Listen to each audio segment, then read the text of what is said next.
saya ditanya oleh seorang pendeta, Pak Ustadz, apakah Tuhan Allah hanya mampu menjaga Quran, lalu tidak mampu menjaga kitab Taurat dan kitab Injil? Saya jawab kepada pendeta ini, kami sebagai seorang muslim mengatakan Quran terjaga terpelihara karena ada pernyataan Allah di dalam Quran sendiri. Saya tanya sama pendeta ini, apakah ada teman-teman Anda, para pendeta, hafal kitab suci Anda? Seluruh tokoh agama apapun di dunia ini tidak akan ada yang hafal kitab sucinya. Tapi Quran 30 juz bisa dihafal. Adakah di kitab Taurat yang Anda imani atau dalam kitab Injil yang Anda imani, kami turunkan kitab Taurat kepadamu wahai Musa, kami yang menjaganya, yang memeliharanya? Mana ayatnya? Tidak bisa buktikan. Apakah ada di dalam kitab Injil yang Anda yakini, kami turunkan kitab Injil kepadamu wahai Isa, kami yang menjaganya, kami yang memeliharanya? Mana ayatnya? Tidak bisa tunjukkan. Lalu yang kedua, ada yang apa? Tidak ada. Bismillahirrahmanirrahim.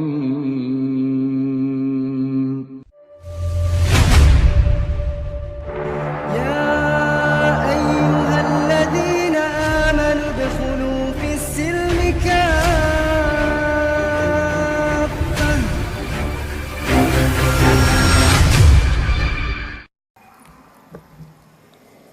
Bismillahirrahmanirrahim. Assalamualaikum warahmatullahi wabarakatuh. Innal hamdalillah nahmaduhu wa nastaghfiruh wa na'udzu billahi min shururi anfusina wa min sayyiati a'malina may yahdihillahu fala mudilla lahu wa may yudlil fala hadiyalah.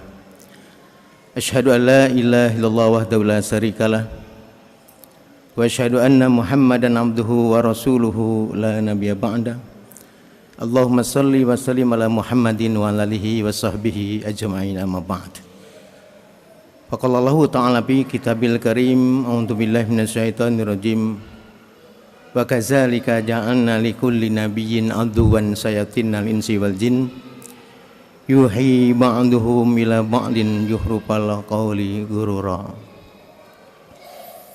Faqalallahu ta'ala wa wassa biha Ibrahim banihi wa Yaqub, ya baniya innallaha astafa lakumuddin fala tamutunna illa wa antum muslimun. Bapak dan Ibu, saudara-saudaraku yang saya hormati, syukur alhamdulillah kita panjatkan kehadirat Allah Subhanahu wa taala yang telah melimpahkan rahmat dan karunia kepada kita, sehingga pada kesempatan hari ini dengan izin Allah kita dipertemukan di majelis ini, di masjid yang besar ini, di rumah Allah ini. Kita dapat silaturahim. Tadi sudah mendengarkan Ustaz Muhammad Ali, ya. Beliau, saya sudah kenal lama dengan beliau, jadi sudah menyampaikan materi. Nah, untuk pembahasan saya ini akan menyampaikan berkaitan dengan problematika umat Islam, tantangan dakwah kita yang semakin lama semakin berat, baik yang datang dari dalam maupun yang datang dari luar. Tantangan dakwah ini kita harus jadikan sebagai peluang dakwah. Kalaulah yang kita hadapi sekarang ada tantangan yang datang dari dalam, diantaranya belum bersatunya umat Islam, masih terkotak-kotaknya umat ini, baru berbeda organisasi, kadang-kadang kita bermusuhan, padahal Allahnya sama, Nabinya sama, Qurannya sama. Kecuali kalau Qurannya sudah berbeda, seperti ini Quran palsu, ya. Kalau Qurannya model ini baru berbeda dengan kita. Ini Al-Quran tandingan yang dibuat oleh Dr. Anis Soros sebagai tandingan Quran.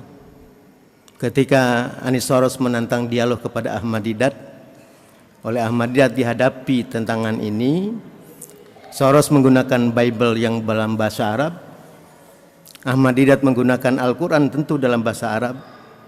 Kata Ahmad Didat, walaupun sama-sama tulisannya Arab, tidak bisa menyampingi Al-Quran ini. Tapi Soros menyadari memang Quran berbeda. Apa kata Soros? Tunggu, kami akan membuat Al-Quran yang asli. Maka selama 7 tahunlah inilah yang dilahirkan oleh Anis Soros sebagai Quran tandingan yang diberi nama Al-Furqanul Haq. Kalau diterjemahkan artinya Al-Quran yang benar. Dia bikin 77 surat Setiap surat diawali dengan basmalah. Nah, basmalahnya berbunyi Bismil Abbi al-Kalimah ar-Ruh al-Illah al-Wahid al-Auhad. Diawali di sini adalah surat Al-Fatihah, dibuat juga 7 ayat, isinya berbeda. Ada surat Al-Qadar, ada surat Al-Maidah, surat kemudian Al-Furqan, Al-Anbiya, An-Nur, nama suratnya sama tapi isi beda. Nah, oleh karena itu, kenapa sulit menyatukan umat ini? Karena akidah umat masih banyak yang belum benar. Umat masih menderita penyakit, baik penyakit TBC, penyakit AIDS, penyakit sifilis. Ini penyakit-penyakit yang berkaitan dengan akidah. Yang kedua, persoalan kebodohan umat. Yang ketiga, kemiskinan umat. Yang keempat, kemerosotan akhlak umat. Yang kelima, masjid belum berfungsi sebagai sentral pembinaan umat. Nah, ini permasalahan yang dihadapi oleh umat Islam dari dalam, termasuk juga maraknya aliran-aliran sesat. Jawa Barat itu menjadi rekor aliran-aliran yang menyimpang. Maka kalau antum membaca dalam buku Primason itu, dari 24 pasal hanya 2 intinya bagaimana menaklukkan dunia dan bagaimana menghancurkan agama. Di dalam menghancurkan agama, Yahudi membuat proyek-proyek agama tandingan di seluruh dunia ini. Membuat agama-agama baru. Maka ada Ahmadiyah, ada Bahaiyah, ada Syiah, ada Ingkar Sunnah. Di Indonesia muncul Al-Qiyadah Al-Islamiyah, tapi itu menyimpang dari akidah Islam. Jadi problem kita menghadapi tantangan dari dalam dengan bermunculannya aliran-aliran menyimpang ini. Kalaulah kita ingat sosok Ahmad Mossadegh misalnya, yang dulu bergabung di Al-Zaitun, kemudian keluar mendirikan namanya kelompok Al-Qiyadah Al-Islamiyah, lalu mengklaim dia sebagai seorang rasul mendapatkan wahyu di Gunung Bunder. Setelah melakukan tahanus, bertemu dengan Warokoh bin Naufal. Ternyata Warokoh bin Naufalnya seorang Advent yang bernama Robert Paul Walean. Dialah jadi Warokoh bin Naufalnya Ahmad Mossadegh. Lalu mendapatkan wahyu, ini kumpulan wahyu yang dikumpulkan di Gunung Bunder ini, ternyata kesesatannya adalah mengklaim sebagai seorang rasul. Maka Majelis Ulama keluarkan fatwa sesat. Karena di dalam Islam tidak ada nabi dan rasul setelah Rasulullah SAW, berdasarkan surat 33 ayat ke-40, maka Muhammadun aba ahli miridalikum walakin Rasulullah wa khataman nabiyyin. Muhammad itu penutup nabi dan rasul. Maka wajib setiap muslim meyakini tidak ada lagi nabi dan rasul. Tapi sekarang bermunculan rasul-rasul palsu. Nah, diantaranya Ahmad Mossadegh sedang mendirikan Al-Qiyadah, dia bikin lagi nama barunya yaitu Komar, Komunitas Milah Abraham, ingin mengembalikan kepada agama Abraham, tapi justru malah menyatukan teologi Yahudi, teologi Kristen dan Islam. Makanya ini yang kumpulan wahyunya bisa kita lihat, misalnya ada gambar bintang David, ada lambang salib, lambang bulan bintang. Inilah konsep penyatuan agama yang memang Yahudi punya program lewat konsep penyatuan agama dan lewat penyamaan agama. Itulah yang sekarang dikembangkan dengan istilah pluralisme agama. Dan ini juga menjadi persoalan yang harus kita hadapi. Jadi tantangan yang dari dalam itu tadi, bermunculannya aliran-aliran yang menyimpang, belum bersatunya umat Islam, kebodohan umat, kemiskinan umat, kemerosotan akhlak umat, masjid belum berfungsi sebagai sentral pembinaan umat. Maka sekarang ini bagaimana masjid-masjid yang ada kita fungsikan sebagai sentral pembinaan umat. Di masjid ada remaja masjidnya, ada perpustakaan masjidnya. Ini sekarang banyak masjid dibangun hanya sekedar tempat sholat. Nah, tentu solusi-solusi yang harus dilakukan kaitan dengan kebodohan umat ini. Bagaimana caranya? Kenapa terjadi kebodohan umat? Karena sistem pendidikan kita sistem sekuler. Maka harus kita ciptakan sistem pendidikan yang Islami.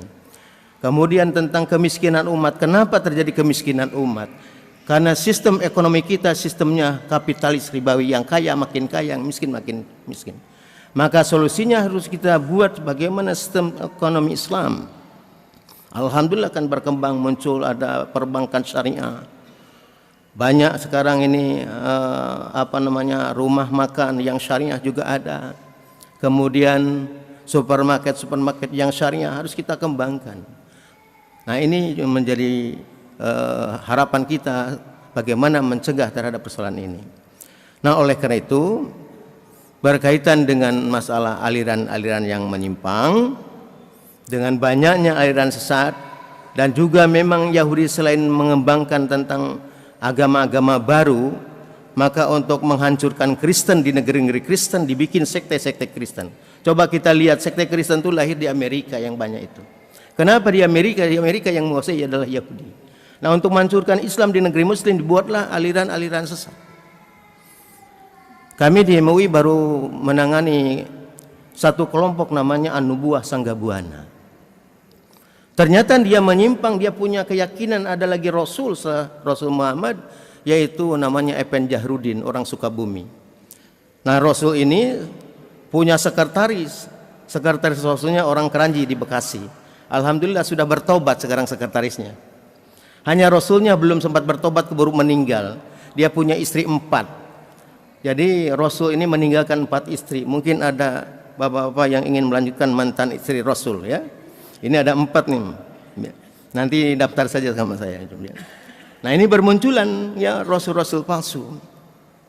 Kemudian selain itu, yang dihadapi oleh kita selain dengan aliran-aliran sesat, saya tidak menguraikan aliran sesat yang banyak sekali ya di Indonesia ini.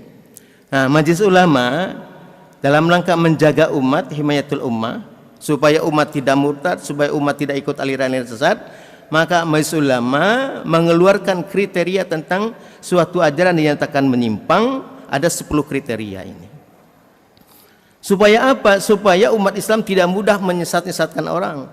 Asal berbeda dengan kita langsung disesatkan, dikafirkan.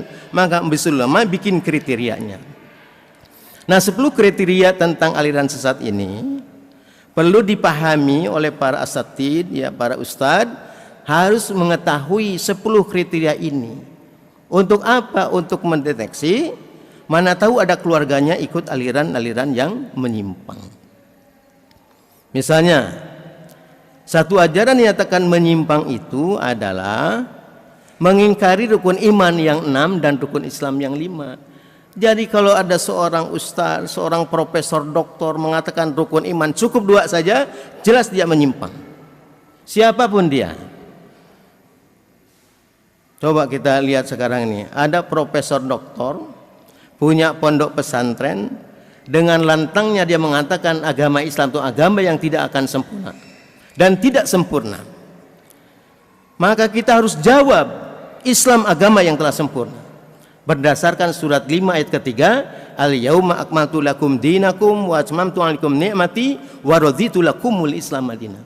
Pada hari ini telah aku sempurnakan bagi kamu agamamu, dan telah aku cukupkan nikmatku kepadamu, dan telah aku ridhoi Islam itu menjadi agama bagimu. Maka wajib bagi umat Islam itu meyakini Islam adalah agama yang telah sempurna. Apa bukti kesempurnaan Islam? Buktinya agama Islam telah sempurna karena Islam itu agama seluruh para nabi. Jadi tidak ada nabi dan rasul yang diutus oleh Allah ke muka bumi ini agamanya selain Islam tidak ada. Nabi Musa tidak pernah membawa agama Yahudi.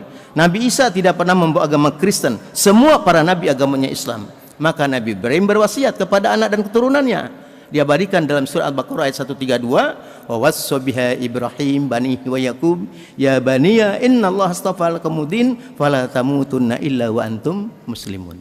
Ini menjadi dalil bahwa Islam agama para nabi. Nah, baru sempurnanya agama Islam di masa Rasulullah SAW. Maka bukti kesempurnaan Islam yang pertama, ditutupnya kenabian oleh Nabi Muhammad SAW. Kalau Islam tidak sempurna, tidak mungkin Allah tutup kenabian dan kerasulan. Yang kedua, bukti sempurnanya agama Islam, kitab suci Al-Quran adalah kitab yang telah sempurna. Coba Bapak Ibu lihat di surat Al-An'am ayat 115. Allah tegaskan, Allah telah sempurnakan firman Allah ini adalah Al-Quran ini dengan benar dan adil, tidak ada keraguan di dalamnya. Maka di awal surat Al-Baqarah, zalikal kitabu la riba fihi hudal lil muttaqin. Saya ditanya oleh seorang pendeta dalam diskusi, Pak Ustadz, apakah Tuhan Allah hanya mampu menjaga Quran, lalu tidak mampu menjaga kitab Taurat dan kitab Injil? Saya jawab kepada pendeta ini, kami sebagai seorang muslim mengatakan Quran terjaga terpelihara karena ada pernyataan Allah di dalam Quran sendiri. Surat Al-Hijr 9, inna nahnu nazzalna dzikra wa inna lahu lahafidun. Kami turunkan Al-Quran, kami juga yang menjaganya, yang memeliharanya. Nah, ini terbukti. Ada anak 4 tahun tunanetra hafal Quran 30 juz. Kalau antum datang ke Palestina, setiap saat dibombardir oleh Israel, banyak yang hafal Quran 30 juz. Ada seorang bapak umur 75 tahun ingin hafal Quran 30 juz, mampu menghafal Quran 30 juz. Saya tanya sama pendeta ini, apakah ada teman-teman Anda, para pendeta, hafal kitab suci Anda? Seluruh tokoh agama apapun di dunia ini tidak akan ada yang hafal kitab sucinya. Tapi Quran 30 juz bisa dihafal. Ini bukti pertama, Quran adalah terpelihara, terjaga. Yang kedua kata saya, adakah di kitab Taurat yang Anda imani atau dalam kitab Injil yang Anda imani, kami turunkan kitab Taurat kepadamu wahai Musa, kami yang menjaganya, yang memeliharanya? Mana ayatnya? Tidak bisa buktikan. Apakah ada di dalam kitab Injil yang Anda yakini, kami turunkan kitab Injil kepadamu wahai Isa, kami yang menjaganya, kami yang memeliharanya? Mana ayatnya? Tidak bisa tunjukkan. Lalu yang kedua, ada yang hafal? Tidak ada. Quran yang ketiga, hebat dan agungnya Quran, dibaca dalam bahasa aslinya. Banyak umat Kristen membaca Bible, tapi bukan dalam bahasa aslinya. Ada yang orang Jawa, gereja Kristen Jawa, pakai Alkitab Bible-nya pakai bahasa Jawi. Ya alhamdulillah saya banyak di rumah itu berapa ratus macam. Itu enggak beli, tapi orang-orang yang murtad setelah kembali ke dalam Islam, saya ambil Alkitabnya. Ada orang Madura yang sempat murtad setelah kembali ke dalam Islam, baru saya ambil Alkitab Bible yang bahasa Madura. Ada orang Minang yang sempat murtad, alhamdulillah saya ambil juga Alkitab bahasa Minangnya. Dan kalau ditelusuri jelas berbeda-beda. Nah, tidak dikupas di situ ya, karena ini bukan momennya untuk menjelaskan itu. Tetapi sekali lagi, tantangan kita cukup berat. Nah, sekarang selain yang dihadapi tadi tentang aliran yang sesat, maka problem umat ini, tantangan dakwah kita pertama, maraknya pemurtadan, maraknya yang namanya kristenisasi. Tapi ada tokoh di Indonesia ini, seorang profesor doktor Kiai Haji, dia seorang tokoh, dia mengatakan apa di situ? Kata dia, kristenisasi itu isu, itu proyek Dewan Dakwah untuk minta dana ke Timur Tengah. Padahal sudah banyak prosesnya. Nah ini ya.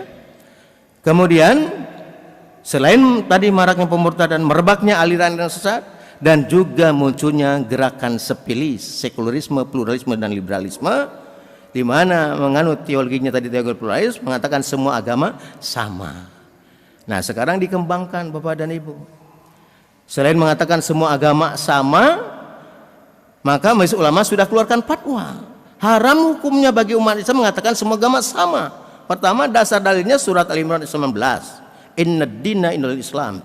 Yang kedua dalilnya surat Al-Imran ayat 85. Wa may yabtaghi ghairal islami dinan fala yuqbala minhu wa huwa fil akhirati minal khasirin. Barang siapa mencari agama selain agama Islam, maka sama sekali tidak akan terima oleh Allah dan dia termasuk orang yang merugi. Maka keluarkan fatwa, haram bagi umat Islam mengikuti paham pluralisme agama. Tapi sekarang dikembangkan lagi sampai kepada salam pluralisme. Majelis Ulama pimpinan pusat menyampaikan, tolong sampaikan kepada umat untuk tidak boleh mengucapkan salam agama-agama. Ini sekarang baru jadi ketua RT, takut dibilang tidak toleran, salamnya panjang. Assalamualaikum warahmatullahi wabarakatuh. Salam sejahtera bagi kita semua. Salam alaihim, Om Swastiastu, Om Santi Santi Om, Namo Buddhaya. Ini kalau ada 200 agama, berapa jam salamnya? Bolehkah salam demikian? Haram hukumnya. Lihat surah Al-Baqarah ayat 42, wala talbisul haqqo bil batil wa taktumul haqqo wa antum ta'lamun. Jangan kalian campur adukan yang hak, yang benar dengan yang batil, padahal kalian tahu yang hak tapi kalian sembunyikan. Tidak boleh menggabung-gabungkan salam, tidak boleh menggabung-gabungkan agama. Jadi ini persoalan serius ya. Masalah gerakan liberal ini termasuk propaganda perkawinan sesama jenis. Bayangkan saja tahun 2004 muncul tulisan anak-anak fakultas syariah dari salah satu lembaga Islam ya di Semarang, judulnya apa? Indahnya kawin sesama jenis. Saya juga nggak ngerti indahnya kayak apa, karena saya tidak pernah mengalaminya. Ini propaganda yang luar biasa, harus hadapi. Saya paskan di sini pembahasan problem kita banyak, maraknya pemurtadan, merebaknya aliran sesat, kemudian gerakan sepilis, sekularisme dan liberalisme, termasuk gerakan yang namanya gerakan ateisme dan komunisme. Nah, yang berikutnya saya ingin menyampaikan berkaitan dengan persoalan dua masalah yang dihadapi oleh kita. Pertama, kaitan dengan mu'alaf dan kaitan dengan lembaga-lembaga mu'alaf. Kenapa perlu kami sampaikan? Pertama, dengan adanya mu'alaf-mu'alaf ini bermacam-macam model. Ada mu'alaf yang benar-benar mendapatkan hidayah Allah, cirinya mudah, semangat belajar Islamnya tinggi. Tapi ada mu'alaf yang modelnya tiap kota masuk Islam. Ya, ada dulu namanya Muhammad Hijri, tiap kota masuk Islam, di sini disadatkan lagi, di kota ini disadatkan lagi. Belum lama ini juga ada yang namanya marganya pakai nama Situmorang, pakai nama Andri Situmorang, ternyata orangnya sama. Baru diislamkan di Karawang, diislamkan lagi di Cibubur, diislamkan lagi di Cimahi, diislamkan lagi di mana? Di berbagai tempat.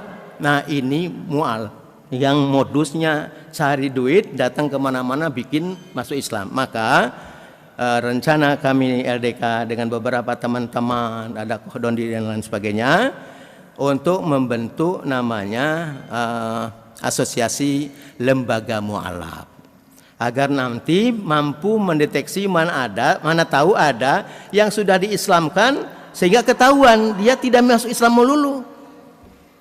Dan ada juga mu'alaf yang motifnya karena mau menikah. Nah, ini semua perlu pembinaan. Ini kaitan dengan mu'alafnya. Nah, yang kedua tentang lembaga mu'alafnya. Jadi ada lembaga mu'alaf yang memang ada yang dibina mu'alafnya, ya. Tapi ada lembaga mu'alaf tidak ada mu'alafnya yang dibina, cuman kalau datang bulan Ramadan itu proposal jalan. Nah, ini sayang yang seperti ini, ya. Jadi mudah-mudahan kalau sudah terbentuk asosiasi lembaga-lembaga mu'alaf ini, semua bisa bergabung di situ sehingga bisa menjaga untuk kemaslahatan umat, ya. Karena yang perlu didakwahi itu dakwah ke dalam sebagai bentuk pembinaan kepada orang yang sudah Islam, dakwah keluar kepada yang bukan Islam, termasuk kepada para murtadin harus diajak kembali. Nah, ini tugas daripada dai-dai kita ini. Jadi ini yang ingin kami sampaikan, ya. Bagaimana lembaga-lembaga mu'alaf ini benar-benar membawa amanah untuk menjaga itu, ya, karena kaitan dana umat, ya, tentunya untuk kepentingan umat, jangan sampai ada penyalahgunaan ini.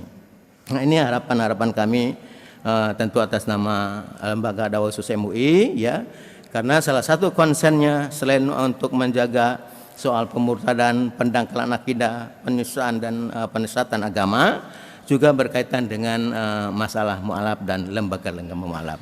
Mudah-mudahan nanti, ya, ini bisa terbentuk, ya, insya Allah kita dalam bulan depan mungkin akan diadakan FGD tentang pembentukan asosiasi lembaga mu'alaf itu, ya. Mudah-mudahan antum yang tergabung di lembaga-lembaga mu'alaf, termasuk yang jadi mu'alaf ini, coba bisa bergabung nantinya, ya. Mungkin itu beberapa hal yang berkaitan yang penting kami sampaikan pada kesempatan hari ini, karena waktu juga tidak memungkinkan untuk menjelaskan lebih panjang. Tapi yang paling terpenting bagaimana tugas kita dakwah ke dalam sebagai bentuk pembinaan kepada orang yang sudah Islam untuk lebih kuat, lebih yakin kepada agamanya. Yang kedua, dakwah keluar sebagai difaan, menjaga umat supaya tidak murtad, termasuk bagaimana mendakwahi orang yang sudah murtad dan bagaimana orang yang belum Islam diajak ke dalam Islam dengan cara yang terbaik. Dan saya bersyukur kepada Allah, sekarang sudah tumbuh teman-teman kita yang mendakwahkan dakwah kristologi ini lewat YouTube, ya. Ini saya bersyukur kepada Allah. Karena generasi zaman saya ini sudah banyak yang wafat. Jadi kalau saya dengan Pak Insan, ya, ada foto, ada Pak Mas Rifto, ya, ada foto saya, ada Pak Wasian, ya, ada Pak Abu Yamin Roham, Pak Insan, ada Pak Ramli, ada foto saya. Itu yang lain sudah wafat semua. Di foto itu tinggal saya yang masih hidup di situ. Dan saya pun sudah masuk di kepala 63 sekarang usia saya. Jadi saya bersyukur sekarang muncul anak-anak muda ya yang semangat untuk mengkantar gerakan pemurtadan ini. Saya kira ini saja yang dapat kami sampaikan. Sekian, terima kasih. Assalamualaikum warahmatullahi wabarakatuh. Waalaikumsalam warahmatullahi wabarakatuh. Masya Allah. Terima kasih kepada Al-Ustadz Abu Didat selaku Ketua Bidang Dakwah Khusus MUI Pusat yang telah menyampaikan pembahasannya, paparannya terkait dengan problematika dan tantangan dakwah, jadikan sebagai peluang dakwah. Dan insya Allah ini sebagai wawasan bagi kita semua bagaimana cara kita berdakwah, karena dakwah itu adalah kewajiban kita masing-masing. Dakwah tidak harus di depan mimbar, dakwah tidak harus di depan masjid, tapi kita juga di luar bisa berdakwah dengan cara mengajak, dengan cara merangkul orang lain. Itu termasuk juga ke dalam dakwah. Bismillahirrahmanirrahim. Assalamualaikum warahmatullahi wabarakatuh. Ya, kembali lagi ya teman-teman sekalian yang dirahmati oleh Allah Subhanahu wa taala. Bersama dengan saya Hendriko Santoso selaku narasumber di Ngaji Cerdas, mencerdaskan umat. Nah, teman-teman, di sini ada produk bagus nih. Namanya Sultan Parfum. Parfum para perindu surga. Nah, di sini ada 4 macam produk nih. Yang pertama, parfum dengan aroma Raudhah. Parfum dengan aroma Hajar Aswad. Parfum dengan aroma kasturi. Dan yang keempat adalah parfum aroma 2000 bunga. Nah, kalau teman-teman sekalian sedang umroh, lalu pulang ke tanah air dan rindu dengan suasana di Masjidil Haram maupun di Masjidil Nabawi atau di Mekah dan Madinah, teman-teman bisa beli nih Sultan Parfum dengan aroma-aroma yang menyesuaikan dengan suasana di Mekah ataupun Madinah. Nah, selain teman-teman beli parfum ini, nanti teman-teman dapat bonus gratisannya juga. Apa aja sih teman-teman gratisannya? Nih, yang pertama nanti teman-teman dapat kitab atau buku saku zikir pagi dan petang sesuai dengan sunnah. Nah, yang kedua, teman-teman nanti dapat gratis tasbih nih. Wah, lucu banget ya, imut nih, bisa dibawa kemana-mana. Yang ketiga, nanti teman-teman dapat juga nih kertas untuk bagaimana sih parfum ini digunakan untuk saat suasana apa aja. Di sini udah dijelasnya teman-teman semua. Nah, jadi teman-teman jangan lupa nih dibeli, informasinya ada di sini nih. Nah, dengan teman-teman membeli produk parfum Sultan ini, teman-teman sama saja dengan membantu operasional dakwahnya channel YouTube Ngaji Cerdas. Nah, luar biasa kan? Dengan harga berapa teman-teman sekalian? Cukup dengan 90 ribuan saja, teman-teman sudah bisa dapatkan ini semua nih. Masya Allah ya. Ini semua nih, semua teman-teman bisa dapatkan hanya dengan 90 ribuan rupiah. Teman-teman juga sudah termasuk membantu operasional dakwah, support channel YouTube Ngaji Cerdas. Nah, luar biasa kan? Nah, jadi tunggu apa lagi teman-teman ya? Segera hubungi di sini nih, di link yang tertera di bawah ini ya. Terima kasih ya teman-teman sudah menonton. Assalamualaikum warahmatullahi wabarakatuh.